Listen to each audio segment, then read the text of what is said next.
Yo, hello and welcome back to another episode of the Corona Chronicles. Might be a shorter one, definitely probably shorter than the last episode because guess what? Not a lot of shit has happened. The name of this episode is called Stimulus Deal Made equals going back to work or some stupid shit that I made up. So overnight we heard that the stimulus package had been agreed upon. And what that means, it doesn't mean anything's been signed or placed into order yet. It just means that both parties, Republicans and Democrats, had come to an agreement on what the deal should be, and then they're going to come to a vote on it to see who all agrees on it. That's how it worked. Now, a few hours after that news came out, some Republicans were saying, oh, well, it might be a short delay because there was an oversight in one little part. And here's that oversight. In the stimulus package, some citizens were going to be receiving more money from those monthly checks than they would have received normally in their normal wages. And Republicans didn't like that. Isn't that just solving more problems? Like, if $1,200 a month, if you don't even make that, it's hard to survive on not $1,200 a month, especially if you have a family. That's absolutely crazy. I don't see how it's expected, how that's expected to happen. The other fucking crazy part is that in my state and a few other states had been mandated to close down abortion clinics because they are deemed non-essential, non-necessary, or elective surgeries. All of a sudden, because of this virus, people aren't going to have to deal with sexual abuse and domestic violence and rape and just because there's a cold going around. I don't know what part of town you grew up in, but crimes don't stop because of shit like that. Not to mention all the other countless situations that warrant an abortion. I just thought that was disheartening, and I also thought that's something you should know. If you find that as good news, go fuck yourself. I'm going to share my screen with you because there's a few things that definitely have changed. Look at this number. And this number's been behind, by give or take 5 to 10,000.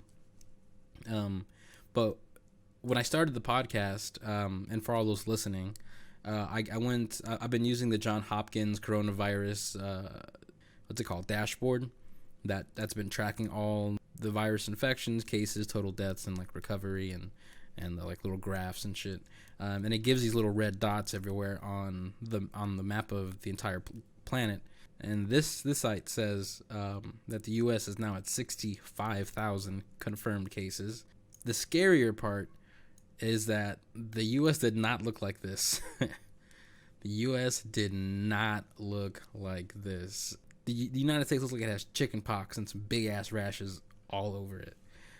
So as we zoom in, we can see New York and just the whole right side of the United States looks like it's completely infected. And over last week, where I'm like, okay, it kind of feels good because Dallas isn't showing up. It was only Austin, but now you can really get in there. Now you can really take a look here. Click on Dallas. 247 confirmed, 6 deaths. Tarrant County, 90 confirmed, 1 death. Denton County, 51 confirmed, 51 active, 0 deaths, 0 recovered. Collin County, that's scary because this number was in the single digits when I started this podcast, and it is now at 83. There's been 0 recovered cases, 1 death. That's scary. Let's take a look. Some other places. 827 confirmed. Holy fuck. No one's even talking about New Orleans and how bad New Orleans is right now. And they have 827 cases. Where I'm going to skip up here to New York, where it is the first or second most dense. God damn it, I used to live here. Where the fuck are you, New York? Jesus, New York. 17,856 cases. Oh my God. 192 deaths. That's just New York. Nassau, 3,285 cases, 17 deaths. Suffolk, 2260 confirmed, 20 deaths, 0 recovered. Westchester, about 4,700, 1 death. Man, So while nothing's really moved forward in the government, this disease has tripled, quadrupled? I don't even fucking know. Every state has at least, it looks like, a few hundred cases. Vegas, 249. Phoenix, LA, 812. Orange County, 152. Ventura, San Diego, 238. Riverside, 68. Oh my God, Iran, 27,000 confirmed cases. Spain with 50,000 cases. Portugal with 3,000. Italy, 74,000 cases. So 466,000 total confirmed cases. And this is just the Johns Hopkins. This isn't because there's numbers everywhere, right? And we're still on that. We're still on trying to get numbers. We've gotten more testing out, but there's still a lack of testing. And here's just a few points that I wanted to bring up. Trump knows how to be on TV. Like this whole daily broadcasting that he's doing, doesn't it kind of just seem like fucking TV? Like, imagine him being on one of his other fucking stupid ass shows, The Apprentice or fucking Shark Tank, whatever fucking shit he was on. He knows how to be on TV. He knows how to grasp people's attentions and draw an audience. And it just seems like we're just fucking watching TV. I just feel like I'm watching TV these days. It's fucking weird. Trump knows how to be on TV. And I say TV, I really watch shit on like YouTube, right? A point to Trump being good on TV, Fauci got kind of frustrated when someone asked about his opinion on like Chinese politics about some shit. I forgot what the question was. And he's like, I don't answer those fucking questions. Like I answer medical questions. And he kind of like got frustrated and dicked off. And then Trump jumped in and he totally just took control over it. He's like, yeah, well.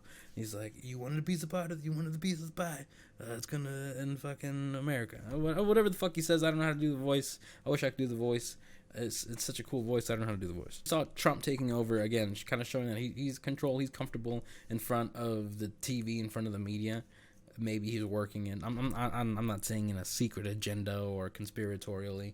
I just mean as a citizen being born and raised in the United States, looking for answers and leadership in a moment of turmoil that the U.S. is going through and its people. I'm not getting a lot of that from the fucking one of the sharks on Shark Tank. And another question that they were asking is the disease, could the disease be cyclical or seasonal? And that's what they're looking at now in Africa. They're going to see how it affects it. But one thing China did say, because we saw late last week that China was starting to close down its first few like emergency hospitals, and you saw all those workers taking off the masks and like and showing like, hey, we got it done, it's getting better.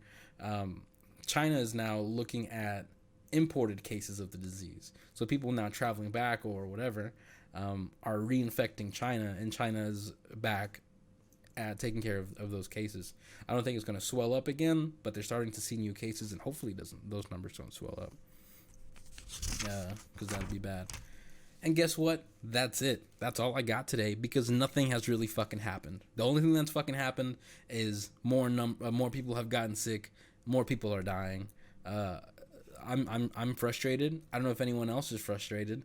Do you feel like we're getting? Do you feel like you're getting enough support from the government, or do you feel comfortable in the amount of information that's being given to us? And if you do, shit, educate me, tell me something maybe, because I feel like I'm definitely missing a lot of information here, and I can't make a calculated decision on what's going to happen next. And I'm just more concerned about what the fuck's going to happen with work, my career, what's going to happen with my friends and their homes and their families, and how social interaction is going to be. When is going to be the next time I'm going to be able to go out in public and dab my buddy up, you know? Give him one of these and a hug. When's the next time I can go out and catch a movie with some friends, all sit together at the end of the movie, walk out and fucking high five each other? When is that going to happen again?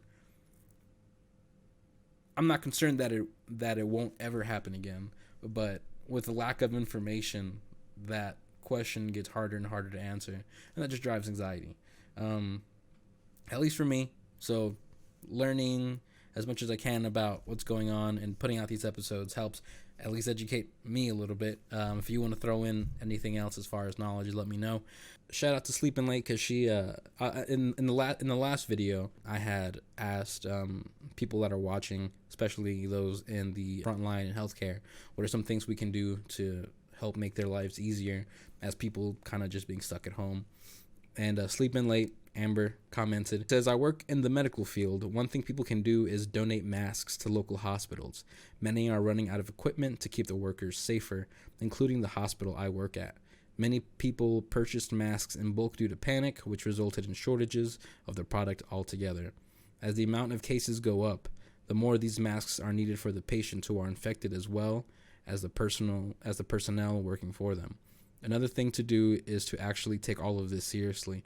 Don't be selfish and only go out if you need to. The sooner we stop spreading the virus, the normal life can get back to normal. I absolutely agree. That seems like common sense to me. If it doesn't seem like common sense to you, maybe you learned something too today. But aside from that, that's all I got. I appreciate y'all coming by and checking out another episode of the Corona Chronicles. And if you're watching this on YouTube, catch me on Spotify. If you're listening to me on Spotify, catch me on YouTube. I got Instagram at King Bear Studios and all that jazz. Hopefully some more news comes out soon that I'll be able to get back out to y'all in a boiled down version. But until then, I'll see you on the next one. Peace.